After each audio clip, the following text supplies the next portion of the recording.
We are live. After a few hiccups, Oh, man. the boy wonder, Kalen, got it sorted out. I get a phone call right now. I can't take this. That's Team Canada's head coach. It might be important. I can't break news like that. You don't want to do that. It might be confidential. And I'm not going to take all the credit. I was playing Who Wants to Be a Millionaire over here and did a phone a friend. So Hey, I was able to get walked through. That was the right one lifeline to make, though. Yeah. So I am happy that we got that sorted out. Yeah. And I want to say something. Shane is not here, and the Pittsburgh Steelers actually won a football game. And what's crazy too is that the chat was fairly quiet with that win too, and it was a pretty big win, right? He has been out venturing all over the NFL right now. We shared his. He was at Thursday Night Football when Tua decided to lead with his head, which we'll talk about that in a moment. Oh my God! But we had great views and videos and pictures from that, and then he was in the Kansas City game last night. He was at Arrowhead, which another crazy ending. Sure. We could definitely dive into that because I think we all have opinions on how that game ended. I had a phone call earlier today with a friend about that, and my exact words were, in the first quarter, that's a penalty. I don't know if I could call that a penalty to end the game. Oh man, we'll talk about penalties to end the game as this show drags on. Believe me. But we do. You probably see two empty chairs here. We have two massive guests coming on tonight. We have Natasha, the Nightmare Spence. I like that nickname. Yeah, I might make her hit you as part of your punishments. I haven't decided yet. We'll take a poll. All right. And we got Mark Guapo, both fighting in the next. You didn't want to try and say his last I name? am not going to attempt to say that last name. He's significantly tougher than me. Yeah. He's better at boxing than me. Yeah. He is my coach, and he'll make me do burpees. So I hear he likes those a lot. He is a big fan of the burpees, and I don't know what people would want to see me do more. Me do 10 burpees and not die, or you take one body shot from the Nightmare. Yeah, I don't know, man. That's a pretty intimidating nickname. So they'll be on shortly, but we're going to dive into some NFL first because week 2, a lot of injuries came up out of nowhere. Some guys going on IR, crazy, and some. Them in the entire Rams offense? Them as well, yes. Yeah. Oh, they're all on IR. Yeah. Because Cup just went on today. And then some guys' late injury notices. So I was telling you my fantasy, I just got absolutely. That's the only way I'm going to describe what happened to me in fantasy football. Well, I don't know if those were necessarily late injury notices or just the fact that you felt, like you said, you were on the highway a little bit different. So yeah, driving and doing your I was literally driving back from Montreal. I was at Team Canada's ID camp up in Quebec. Awesome turnout, by the way. Phenomenal athletes out there. I just realized I didn't even have a mic. I was like, why am I so quiet? Well, it's because there's not even a mic on me. Oh, you Bush League. Oh, Liam, hate me or love me? What do you think? So he didn't tell us that he couldn't hear us. Yeah, he said audio and video was great. No, I think he's lying. or when you can't hear me is when the audio is great. Is that what he's getting at? 100%. Nothing makes him happier than not hearing you talk. Yeah. I was coming back on the 401. But yeah, my weekend was crazy in Montreal. Had a great turnout with Team Canada. We got one left in Ontario. But yeah, I'm driving down the 401 and it's like Keenan Allen's out. AJ Brown's out.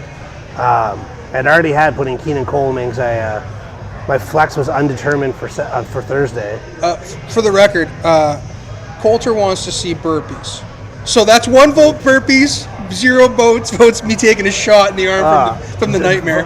No, Coulter, come on, man. Just because I threw you under the bus last week. Yeah. But yeah, no, it was painful. I'm not seeing the comments come through. There we go. There they are. I got them now. Wonderful. But yeah, no, it stung, and but that being said, my Bucks are 2-0. Big weekend, huge win against Detroit. I was with some Lions fans, and they told me that the refs were the reason that it was happening. And I said, that is enough of that. So Baker happened. I mean, let's be realistic here. And even his post-game interview, is that not just a different Baker Mayfield from what it was 3 years ago? The confidence is there, and he has guys that believe in him. I don't know if it's just the confidence. It's just totally maturity at this point. Well, I think it goes hand in hand. Yeah. He's a dad now. Life changed. He was in a place that doesn't have to deal with Cleveland winters. Yeah, like if there was a place that like killed teams and quarterbacks, it has to be Cleveland. Yeah, they have not fared too well over the last decade. Well, I'd say 2 decades, really, because I'm going back to the Brandon Whedon days and prior to that, too. Dude, they're talking since Tim Couch. Yeah, yeah. Like their last quarterback was Bernie Kosar. That's the last good one? Yeah.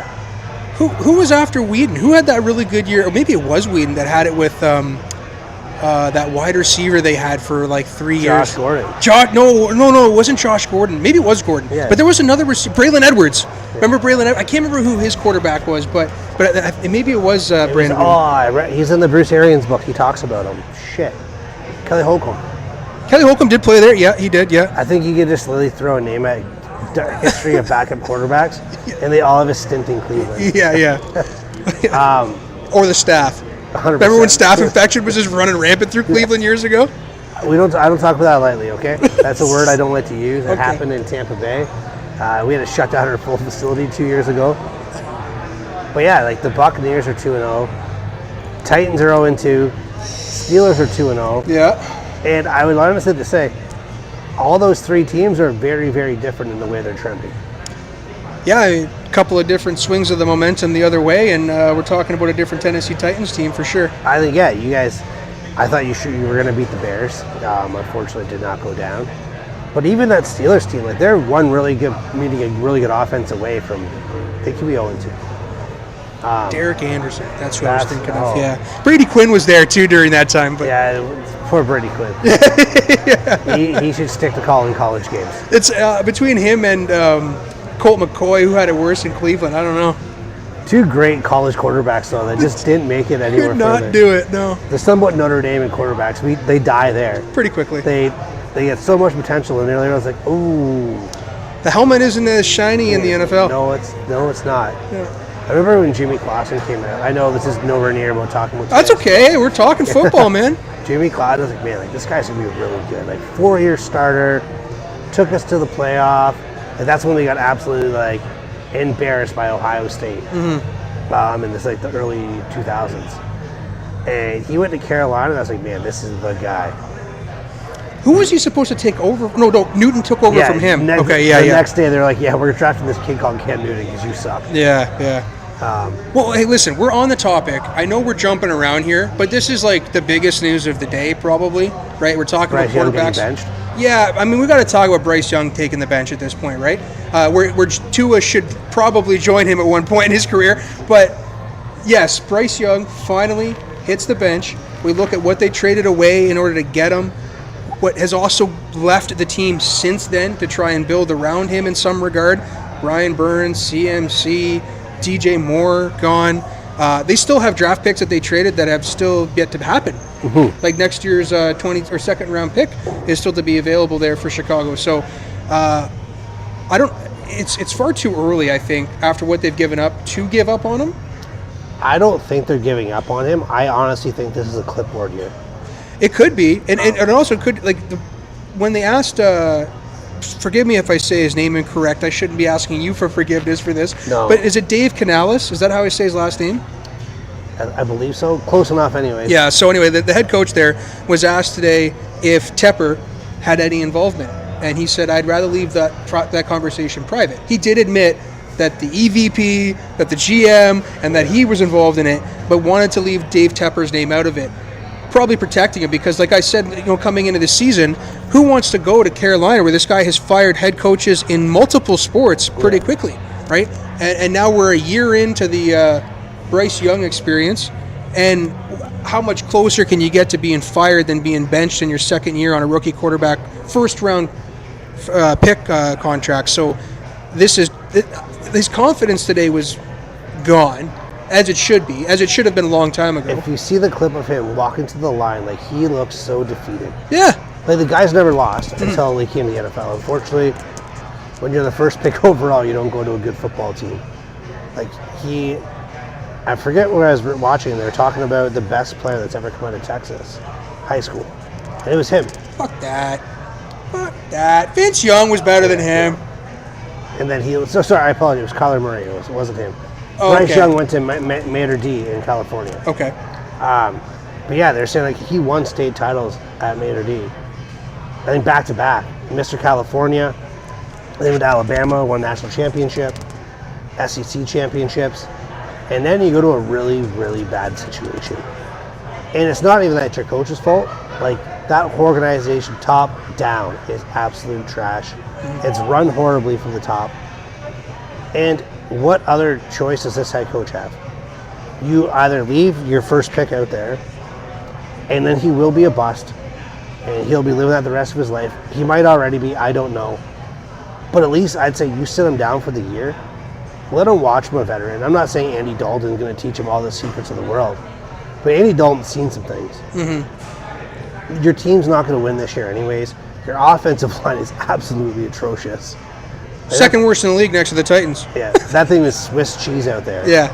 And you're going to get that kid to die. Or you let him hold a clipboard for a year, learn some things, let him ask questions, and then you can move on and make your choice. Well, you mentioned him winning state titles in high school and stuff. My problem with him is he hasn't grown since high school. I don't think he's grown since grade 8. Yeah, he's like the same size. Like, I'm being facetious here. I understand this guy can lift more weight than I can. I'm not trying to put him down in that regard. But you see him compared to other quarterbacks in the NFL. This man is a very small player. Why is it that we can look at, and it's not just me, many people will look at Jaden Daniels and say, the kid's mobile, he's good, but he's going to get licked once and he may have an injury. When we look at Bryce Young, it's the same damn thing. Yeah, they're both the same thing. And talk about Jalen Daniels, he has had 26 rushing attempts already. Yeah, running him into the ground. They need to figure out. And it's not even just him. Like, his running back is still getting attempts as well. Yeah. Like, they really love the run out in Washington. Which I get, but you got to protect the investment, baby. Yeah. They don't have the best receiving core, so I understand why he's out there running. I think he's trying to make plays to get them open. But I hope he learns how to slide. Seems like there's a few quarterbacks with that issue right now. Yeah, we you know what? Let's just jump right into that. Tua. Yeah. He was the talk of all NFL radio all weekend. We had some guys saying don't retire. We had guys saying he should retire. I'm going to come out and say, as a guy who has numerous concussions, I think that's a choice only he can make. I think he might be the first player to ever wear a Guardian cap in a live game. No, there's more than one. Josh Wiley for the Titans wears one now. It's a in tight the regular end. Season? He's a tight end. Yeah, he started the season with it. Yeah, and I think Jonathan Taylor. Is that or not Jonathan Taylor? He wore the running back to the exhibition game. I don't know if he did a real game. Oh, he hasn't worn it yet for Indy. I thought he wore it in the real game, but yeah, no. Josh Wiley has worn it every single game. I'm not going to tell this guy to sit down his life. He has to make that choice by himself.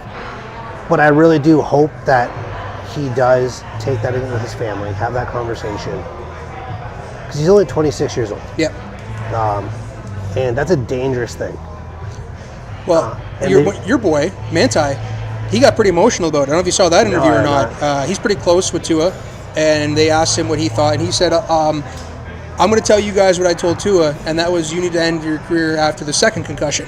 So here we are a few later, and he actually teared up. Like, he got emotional, and he said, like, you've got a lot of life to live. You've got a lot to do in your career. It may not just be playing the sport, right? But it's a stark contrast from a coach who is around him all the time and obviously wants to have a good team and knows that Tua gives him the best option to be good in Mike McDaniels. And I'm not putting him down for the way that he took the question when he got asked the following day. I mean, it was the very next day. But stark contrast from what he thought to what Manti thought, who has known Tua since he was a kid and has watched him develop into what he is now, and is on the outside looking in, outside of just being a friend and talking to him. But the friend is saying it's time to get out, and the coach is saying it's not my decision to make that, and it's not right of you to ask that. Yeah, it's crazy how a lot of former players are telling him to quit. Mm-hmm. I think the part that puts me on the fence is how many guys get to leave football on their own. A lot of these guys saying this, do you know why you're not playing the NFL? You didn't retire. Mm-hmm. A lot of them You stopped getting the call. You stopped. No one called you to say come play football. Yeah. So it's very easy for you to come out and say that this guy needs to sit it down, shut it down. But that's his choice. Whether it's right or wrong, it doesn't matter, I guess, at this point. I wish him the best of whatever he chooses. The one nice thing is he does have that fully guaranteed money. And I think, and this is maybe just me reading into it funny. Maybe he feels guilty that he takes that money if he doesn't play again. I don't know about that. But we've been waiting for the straw that breaks the camel's back when it comes to quarterback contracts. They've been waiting on. We've had it happen to running backs and wide receivers and tight ends and linemen. You pay them a boatload and they get injured, and then your team is hampered by this contract for a player you can't get on the field anymore. And does this finally change the way that quarterback contracts go? I think it has to. It's fully guaranteed money that they've been throwing around to keep guys out there is absolutely ridiculous. Mm-hmm. It's like everybody's just chasing the next best thing, and to me, it's like, look at this. Like Kirk Cousins, like we always made the joke, like whenever we had to negotiate a deal in our own, I was like, what would Kirk Cousins' agent do? And look at that contract right now. Like he might get. They're talking that he doesn't play good tonight. They're talking about him being benched and bringing Michael Penix sooner than later. And that thing's fully guaranteed. That guy's made guaranteed money wherever he's went. Yeah. And he's made a lot of money to be a top 15 quarterback, not a top 5 quarterback. Tua got paid. I think when he got paid, he was the highest paid for 2 days. And now this guy's getting $50 million, 127 or 28 guaranteed. And he might never play football again. I just can't. There's not very many quarterbacks off the top of my head where I can think of they got that massive contract and the team stayed successful. Patrick Mahomes. It is the only one. Yeah, that's right. There's not very many. He's the only one, and then I can maybe lean on Philly being that team too, because Philly already had that great supporting cast from top to bottom, I think. But this year might be a little different. I guess you could say Dak too, because the Cowboys have kind of just stayed here. Yeah, but and I've always just been kind of a lean on the other side when it comes to Dak. Like I've never really wanted to crown the guy, and he's a good quarterback. But the defense has just done so much for them. 100%. But he's the only guy they made that $40 million back when it was $40 million, and they stayed at that 10 to 12 wins. They didn't fall off. So good on them for doing that. Which we blast Jerry Jones all the time, but the guy still drafts great players. Drafts great players. His son and him are doing the right thing. They fill the stadium. Man, I don't know about you, but I would love to have 10 wins, 12 wins every single season. I'm looking at 10, 12 losses this season, so yeah, I wouldn't mind that. As a Buccaneers fan and Titans fans, if we had a 12-win season, we're flying high. Unfortunately, they only think Super Bowl. Where you and I, we're happy with the division title every now and again. As long as I take the Colts out, I'm happy every year, right? So that's kind of on that topic, but I don't know, on the whole Tua situation, it's what do you do? And like I said, I don't think there's a right or wrong answer. I do think that he should shut it down for the year at least. Well, I'm interested to see what the drop-off is, because I've never fully bought in either to Tua, the same way that I never fully bought into Dak. I think that left-handed quarterbacks make offense a little bit weird. I think that he has been very fortunate with his team is built with track stars and always has been. Throw the ball up and they're going to come down and outrace their cornerbacks with it. What is Skylar Thompson going to... That's not a quarterback name. I'm sorry, bro. It's not a QB name. I'm going to put one thing out there.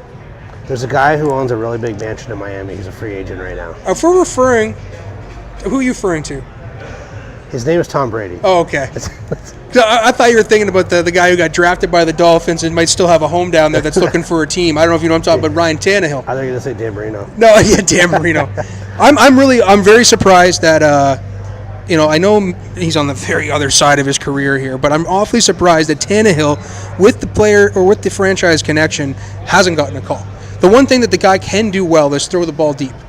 He can't throw 15 yards, but he can throw it 25 and beyond pretty well. Track team out there. Exactly, and this is this is your season. You're hinging on it. Buffalo's weak, as much as I say that them coming back pretty hard in that first week, but they are weak. The Jets barely scraped by on the Titans after losing to San Francisco.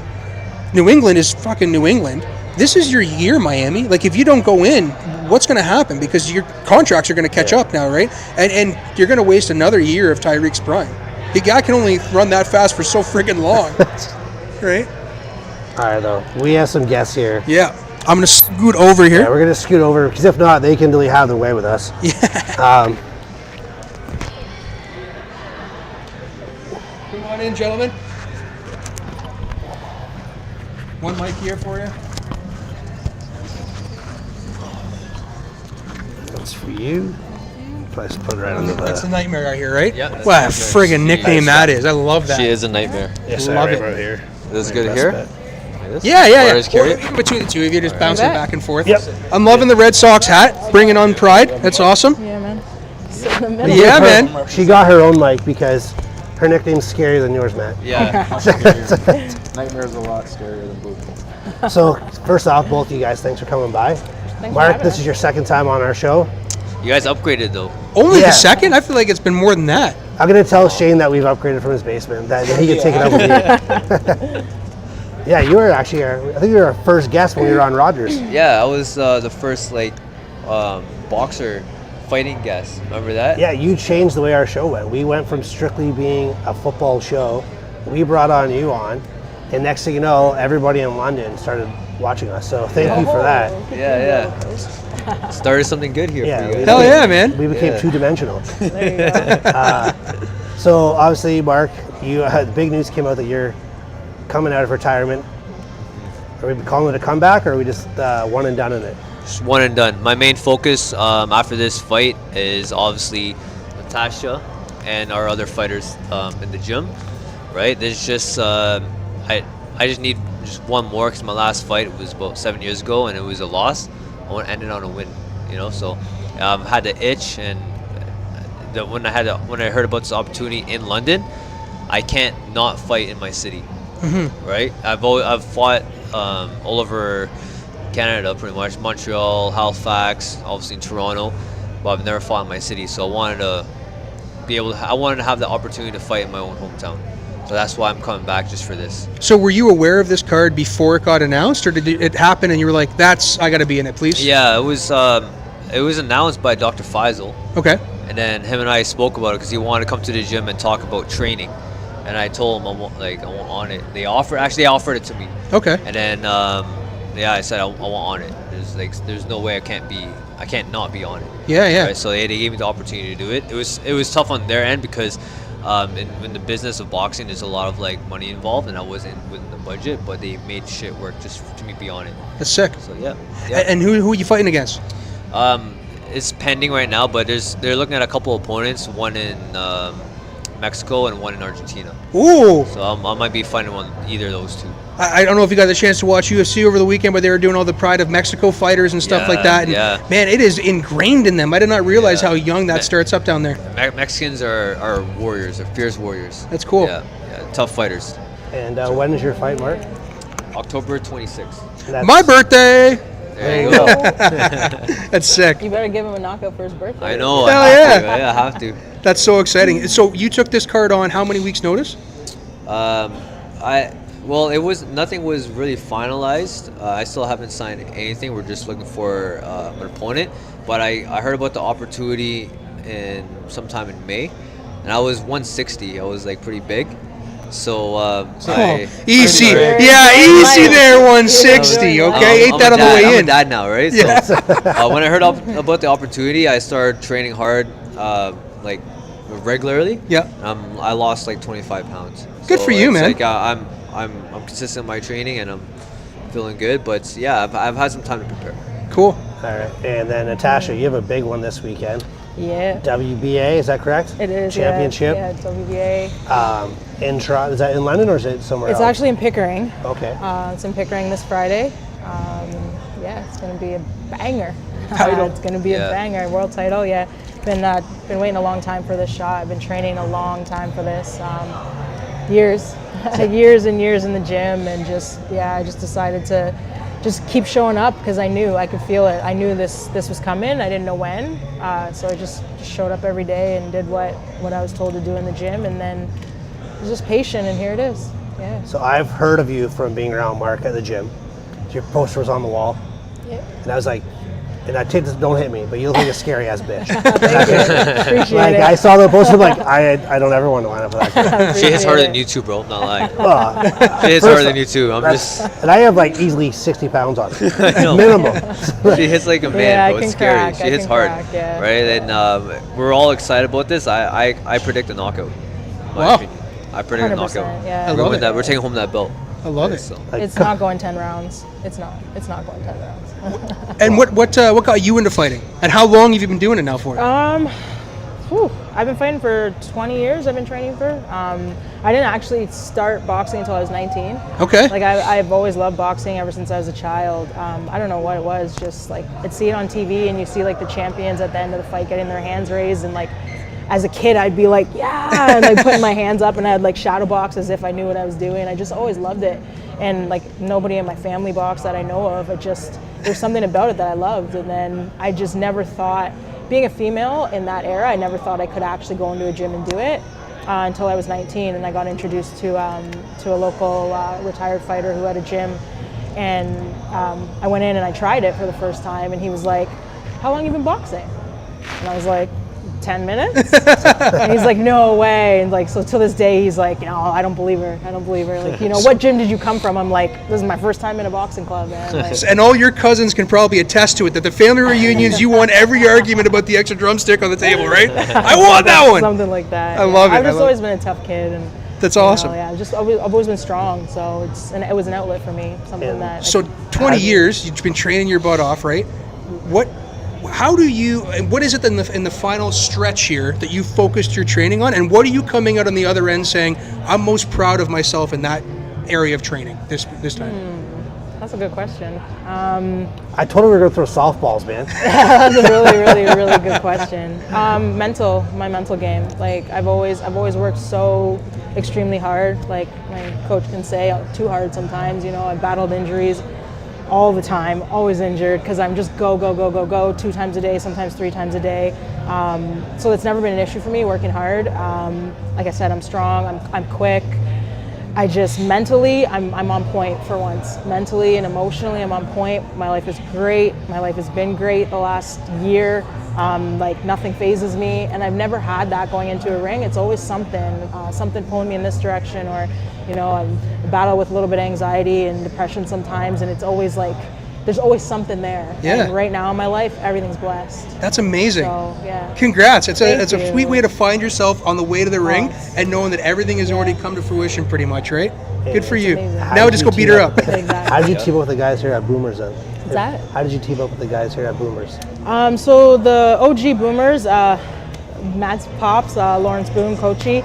I used to train there. I did a full fight camp there. He took me in. Actually, I lived there with him and Veronica and another fighter. He housed us. They fed us. He put money in my pocket every week just so that I could focus on boxing.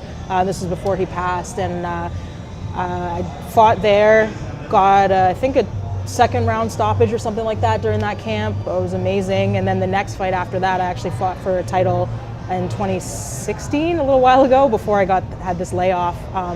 So Boomers has always been second home to me. And then when he passed and it closed down, I stayed in touch with Mark. Mark was at a couple other gyms, went there and visited him a couple times. And then when the Boomers 2.0 opened up, it was a no-brainer for me. I knew I needed a community.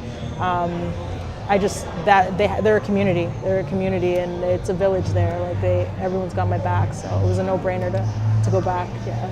What's it gotta be like, man? Like every time I'm around you guys and we talk about old stories, somehow your dad gets brought up. Somehow he was paying these guys to be able to support themselves while they got boxing. He made sure they were able to do it. But like these stories, man, it's gotta be something really special. Give you goosebumps almost just hearing about Honestly, dad. goosebumps right now. Like it's countless stories, and when he passed away, not too long before he passed, one of his wishes was to keep it going. And we went through different motions to get where we're at now, and have us all together, the originals, the new, everything. It's crazy, and it's exactly what he'd want. And I always say, like, I have no question how proud he'd be and smiling down at us and in their corners during their fights still, like the 100%. spirit lives on, which is great, Yeah. Just like Natasha was just on pay-per-view, fighting on Jake Paul's card, and seeing them coming out wearing Boomers. I wasn't at the fight. I was in my backyard by the pool, and like with 25 friends screaming, I almost fell in the pool when they came out in Boomers, thinking like one of the biggest stages you could possibly be on, coming out wearing Boomers, and the respect is so big between everyone, right? So It's awesome. It's amazing. It's Love so it. great to What see. got the bigger pop? Her walking out to Boomers or her dropping that chick? Yeah, well, when she dropped it, I don't even know how to explain it. I was screaming, I was going nuts, so it was quite an experience, and I'm excited to see it Friday. and I'll probably lose my voice for sure. So, yeah. That's good stuff. Yeah. So through Boomers, we've learned about all of the women in boxing, and you got probably your own pretty solid team there. What do you say to the people who want to get into, like you said, it took me till you were 19. Things are a little bit different now. Kids can get into that a little bit younger, and it's more accepted and everything. But what do you say to that girl who's 14, 15 years old that is just potentially thinking about it? Is it the punch in the face doesn't hurt as much as you think it is? Or is it the training is actually going to get more out of it than just what your body's going to give you? It's therapy. It's therapy. I mean, I don't ever think about getting punched in the face. My defense is pretty slick. That's one thing that I've, from the hop, I've focused on defense. I don't like getting hit. Ask these guys, I'm hard to hit, so I can't attest to that. But I'm really good at it, by the way. I am phenomenal at getting hit. He blocks a lot of punches with his head. Yeah, it's an outlet. It's something that will keep you sane. It's something that will it's necessary. Once you try it, any age, whatever gender, whatever walk of life, once you try it, most people get hooked, and then you go without it, and you notice a difference in your life. That's why the first class is free. So come try a class at Boomers Boxing Club and you're going to get hooked, guaranteed. I've heard that a couple of times. I like that. That's awesome. Beginners class, Mondays and Wednesdays at 6 p.m. I'm serious. Right after dinner. It. That's a good time, too. I love it. And what about you, Mark? You've been boxing a long time. Kind of the similar question that I just asked Nat over there. You put a lot of effort into this. You've known since May, so you've been grinding pretty hard, lost some weight. What are you most proud of coming out on the other side of this thing when the fight actually happens? You can look back and say, besides the fight, of course, we know you're going to win, that I'm proud of myself for what I did. I'm proud of me with having a busy schedule, that I am consistent with my training like I was back when I was in my fighting prime, right? Like I said, I lost 25 pounds. I'm still able to train all our fighters. And train myself as well too. And I have a family at home, like 2 kids, my wife. I'm still able to do what I have to do at home and I'll attest to that. In Tampa, he was running 10K. I'd be like, we were in Tampa literally for my fight, and we're all sitting poolside. Like I didn't have any weight to cut. I was ready to go, so we just chilled by the pool, did a little light workout every day. And half the time I'm like, yo, where's coach? So one day I went up to the gym and I walked in and he's just going on the treadmill like 50 minutes in, soaking wet. And one of the other coaches actually grabbed a towel for him and came over and gave him a towel, and he's just going and going. And I'm like, that's my coach. It was awesome. By the way, you can swear on the show. Hard. You can say fucking. You're right. I should have asked ahead of time because I've been trying. On Mark's original show, it was like, hey man, number one, you cannot swear. We have lost that contract and we are free agents, so you can say what you need to say. And are the hands still fast? I know that is something that people have preached about you for some time, is that your hands are quick. My hands are still fast. I feel like I've gone stronger too. So we're gonna see. I'm gonna win by knockout for sure. I'm feeling strong. I'm feeling fast. I'm feeling really good. So I've been working hard. Hands. Yep, team. We're both hard hitters, and that's something what I'm proud of. That's awesome. Yeah. So yeah, man. Like I'm just proud. I'm coming back. Just my one last dance, and I'm happy that it's right in front of my hometown. Maybe you'll inspire Chad over there. I've heard him float a couple of times here and there. He wants one last smoke show before he finishes. Trying to get him some fights too. Right? I got my license till next August. Yeah. So. All jokes aside, though, Chad has great potential. Yeah. He comes to the gym like 6 a.m. classes, and he's sparring. He's looking good. His defense needs some help, but he's coming along. I got you. He's coming along. He's working hard. I appreciate the grind. So that's why I respect that. Yeah, everybody keeps telling me take when to throw is a horrible strategy. That's dated. That is dated. Yeah. I'm old though, so like there's gray in this beard. But I've been boxing for around like since I was about like 20 years, since I was 13. I actually know Natasha from back in the day. We actually fought in the same tournaments, same events. I do remember watching her like stop some girls. I remember being there in weigh-ins and seeing her.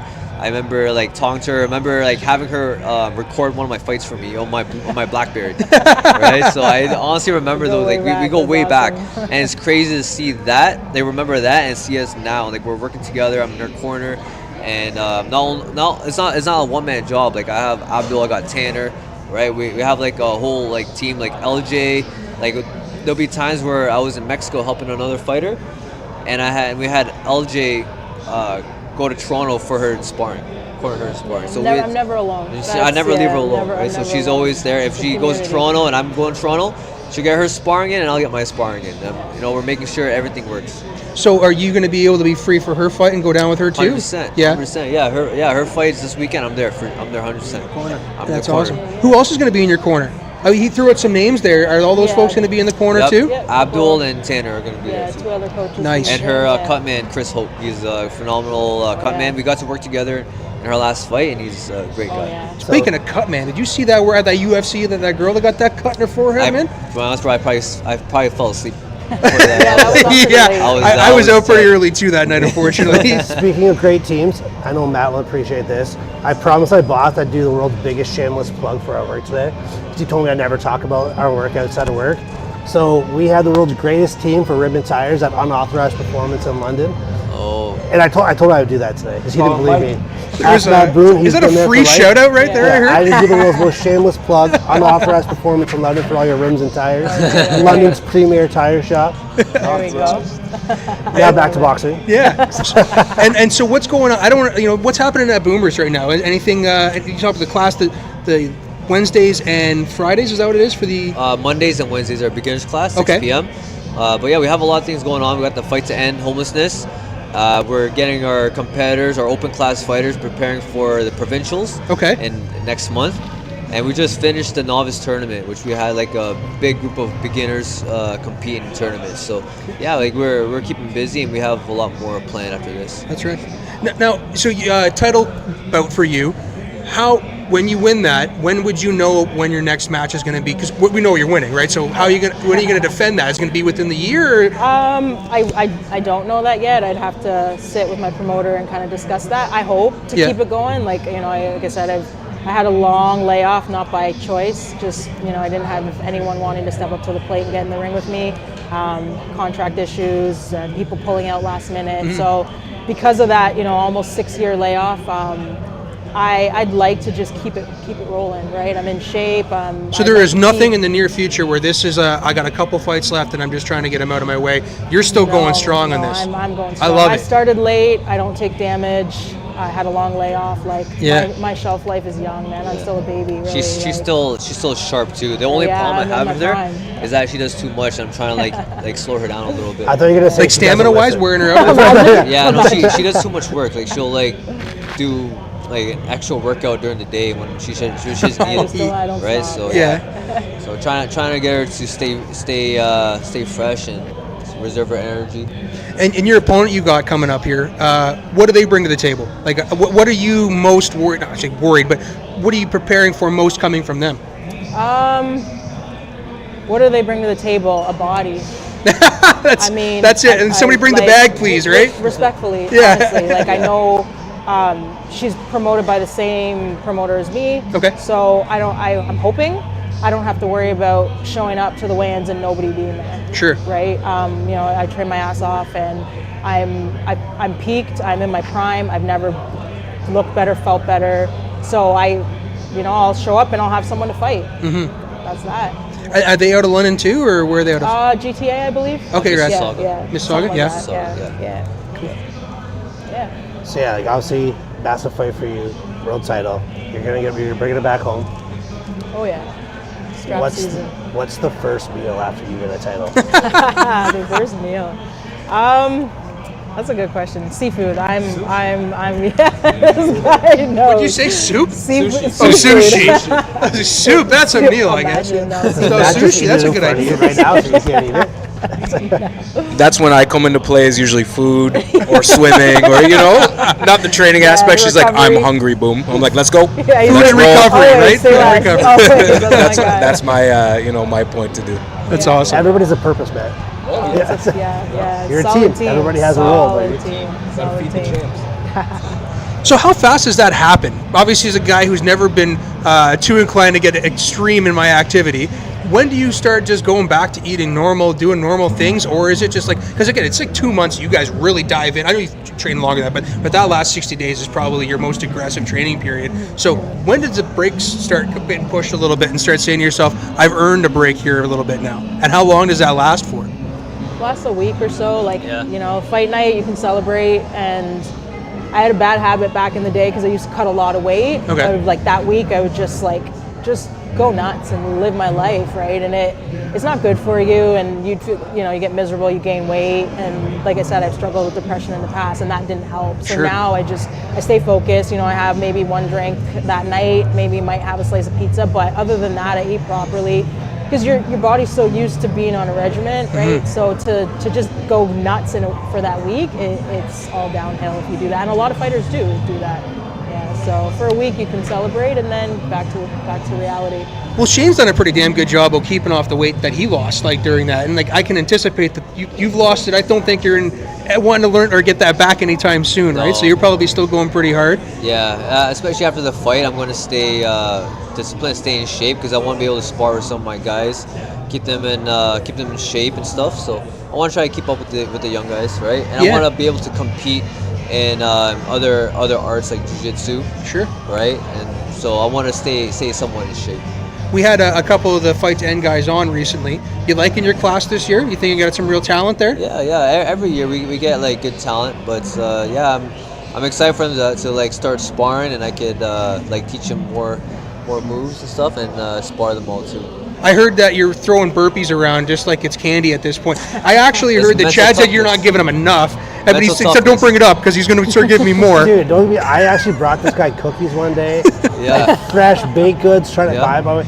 I've never Didn't done count. so many. Still made him do burpees. That was the most we've ever done. I was like, I don't know what to do now. Like, I tried to bribe him, and it didn't work. Mental toughness. If Yeah. you know you can do a lot, then you'll be fine in a fight. So. You got the blood bucket in this corner, you got the Exactly. puke bucket in that corner, right? Exactly. Love it. We're gonna, I'm trying to try to toughen these guys up. Yeah, that's awesome. But yeah, other than that, guys, I want to say thank you so much for coming on. Good luck in both your fights. Thank you. Please bring a title home. This weekend, right? I want to make sure we know this This weekend weekend. for you, Friday night. right? Yeah, And Friday. what Friday or Saturday? Sorry. Friday. Oh, I like that. Get the weekend to recover and everything. That's sweet. What time is your fight at? Doors open at 6. Show starts at 7. Right. I'm co-main event, so I'll probably be on stage 8:30ish, something like that. Worth the wait. Love it. Oh, yeah. And October 26th, but that's a Saturday. Saturday, here in London, Ontario, at the RBC place. All right, man. I love it. Yes. Well, good luck to both you fighters. I don't think we really need to wish you too much after seeing your fist fly and hearing about what you're doing with a nickname like that. You've got to be pretty damn good for sure. Thanks for having us. Yeah, Thank you. absolutely, man. Appreciate you guys. Yeah. And everybody out there, honestly, thanks for tuning in. I got Monday Night Football kicking off here at Clubhouse. We got a pretty good crowd. The out Dirty tonight, Bird. too. Dirty Bird Fest, right? The Falcons and the Eagles. We are doing a jersey giveaway at halftime, so come on out and get some. We have a $10 tailgate menu and cheap powerhouse drafts. You can't have any. Not yet. Yeah, that's right. You can have all of them. You can. See you guys all next week.